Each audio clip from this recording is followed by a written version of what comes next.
کیوں مذاق اڑاؤ گے؟ اس بات کی تم کو پرواہ نہیں کہ اللہ تعالیٰ ان کو تم سے بہتر بنا دے؟ اب اس کو سمجھیں، ہم مذاق جب اڑاتے ہیں، مذاق اڑانے سے کیا مراد؟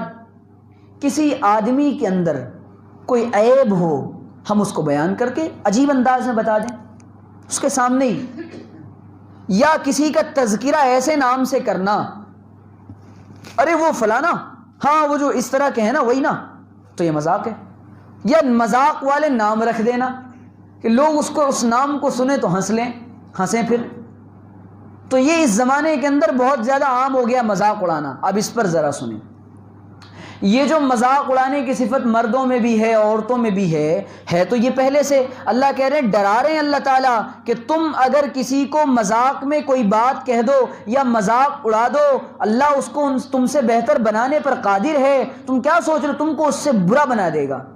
کسی کا قد کم ہے تو اس کو ٹنگنا کہہ دیا، کوئی کالا ہے تو اس کو کالا کہہ دیا، کسی کی زبان میں لکنت ہے تو اس کو کہہ دیا ہکلا کہہ دیا، اور نہ جانے کیسے کیسے الفاظ اور کیسے کیسے مذاق، کسی کے گھر کے پرسنل معاملات میں انٹرفیئر کر کے اس کا مذاق بنا دیا، کسی کے بزنس اور کسی کے پیشے کا مذاق بنا دیا، کسی کے لباس کا مذاق بنا دیا۔ یہ گناہ کبیرہ ہے، قرآن نے اس کو صاف منع کیا، اس سے توبہ کر لیں۔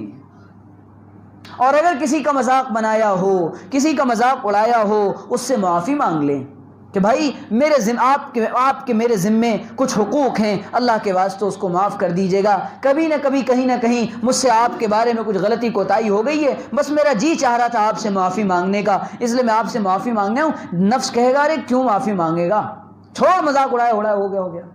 بمبئی والے تو ایسے ہی کہتے ہیں، بول دیا ہو گیا بس، کیا ہے؟ تو یہی ہے مزاج ہمارا۔ تو یہ صفات پھر بچوں کے اندر جاتی ہیں۔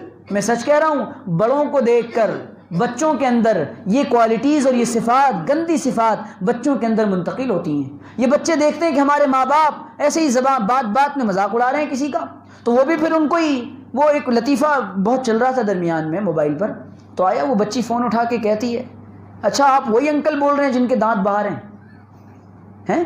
آپ وہی انکل بول رہے ہیں جن کا منہ بندر کی طرح دکھتا ہے؟ کس نے سکھایا اس بچے کو؟ بالکل کس نے سکھایا اس بچے کو کہ وہ انکل، وہ جو آدمی ہے ان کا منہ بندر کی طرح؟ انا للہ و انا الیہ راجعون۔ اللہ کہہ رہے ہیں لقد خلقنا الانسان فی احسن تقویم، انسانوں کے بنانے والے بہترین سانچے میں ہم ہیں، تم ان کا مذاق اڑا رہے ہو، اللہ کی خلقت پر براہ راست تم تنقید کر رہے ہو۔ ہاں، ایک اللہ کا ولی جا رہا تھا سبزہ زار، ایک جگہ ایک پہاڑ پر دیکھا کہ سبزہ زاریاں ہیں اور وہاں پر کھیت ہیں لہلہا رہے ہیں، اور ایک جگہ پر بڑا سوکھا پڑا ہوا ہے۔ کہنے لگے کاش وہاں پر بھی اتنا ایسا سبزہ ہوتا تو بڑا اچھا ہوتا۔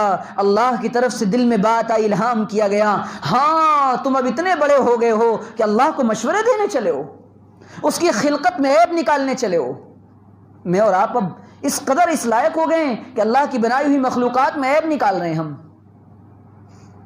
تو اللہ سے یہ توبہ کریں اس جرم عظیم سے، اس گناہ کبیرہ سے، کہ اللہ آپ کسی کا مذاق نہیں اڑائیں گے۔ اللہ کہہ رہے ہیں کسی کا عیب نکال دیا تم نے، اب وہ عیب تم پر بھی ہو سکتا ہے، تمہاری نسلوں میں ہو سکتا ہے، پھر تم روتے پھرو گے۔